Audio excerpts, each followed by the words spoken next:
just shift to inflation. That's a topical subject. People do want to know what is inflation, when will it come down. So the question is, I think what we are seeing published by the Fiji Bureau of Statistics in terms of the official numbers is not a true reflection of what people really feel at the supermarkets and at the petrol station, right? Now, you'd say, like, why do you just focus on two commodities or categories of the CPI? CPI is made up of 11 categories, not just food and non-alcoholic beverages, or tobacco and alcoholic beverages, or transport. It's got clothing and footwear in there. It's got household equipment purchases in there. It's got recreation. It's got education. It's got health services, miscellaneous. So 11 in total. But look, the way the average consumer is spending in Fiji right now, given the significant increases in prices, they're focusing on food and transport, essentially.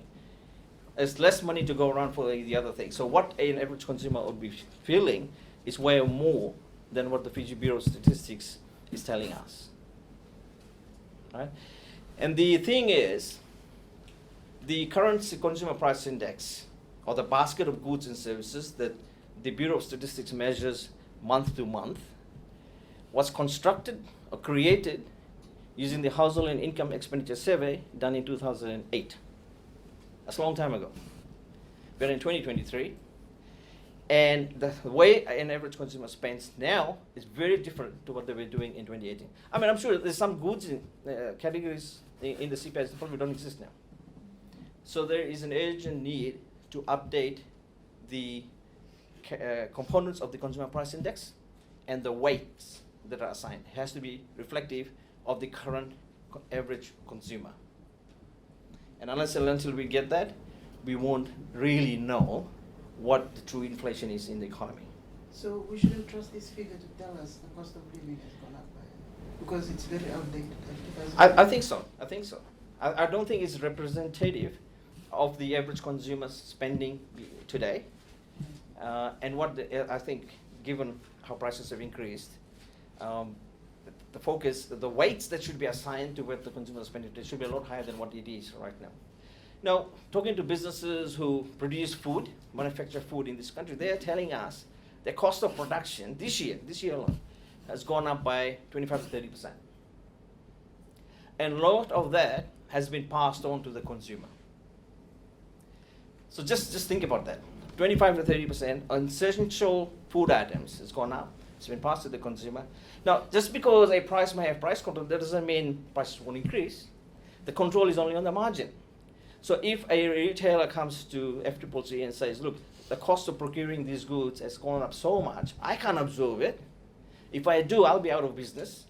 I have to pass it on. And they'll have to let the retailer pass it on. And that's why we've seen increases in prices of goods, even though there may be zero rate VAT, there may be price control, but it's still gone up. And you only have to look at fuel prices as an example of it. So you raised this in one of your updates quite recently. Yes. What sort of response have you received coming home and sort of having that discussion face to face? Because obviously, So we'll be talking to the minister responsible for statistics later this afternoon. We'll see what sort of progress has been made in terms of updating the basket. And we'll hear from him, and hopefully there's some work being done. And from what I've read in the media, the head of the Bureau of Statistics has said they're reviewing the weights and they're reviewing the basket, and they've done it'll be based on a more recent household and income expenditure survey, and we should get those results by December.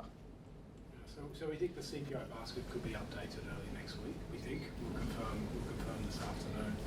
But I mean, one thing's for sure, everyone in the room will tell you that spending habits today are very different to what they were 15 years ago. You know, we had a big audience for our presentation today, 40 odd people.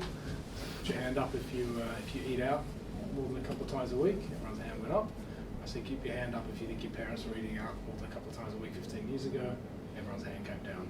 Right? So there's a big chunk of what Kishi refers to as discretionary spending that you have a choice in, that we do today that wasn't there 15 years ago. It's not currently being captured.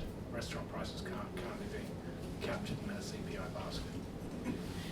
Yeah, and the thing with consumer price index, why is it so important to get that number right? It's because a lot of policy decisions are based on consumer price index numbers. Wage increases are based on consumer price index. Government compensation to offset, provide help for the consumer, the household, is based on the CPI index. Remember last year, the 60 billion inflation mitigation package? $1 a day per child for 30 days if you're earning less than $50,000 a year. That was based on a 5% inflation figure. Now, if that inflation figure was reflective of what was happening on the ground, I am pretty sure that compensation package will be higher, 100%.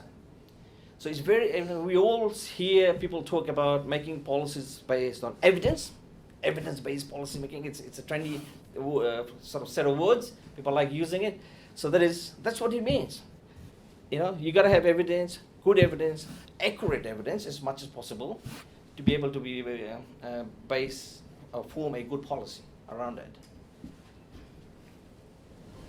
So look at how overseas governments, as countries are dealing with inflation problem. They're lifting interest rates, right? They're lifting interest rates, which is leading to an increase in lending rates, and then lending rates is having an impact on how consumers spend money, right? What that is doing is reducing demand, slowing down employment growth, and bringing inflation down, right?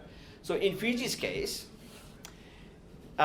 foreign reserves is almost like our inflation problem, right? So we don't have a problem with foreign reserves, so the Reserve Bank doesn't have to do anything.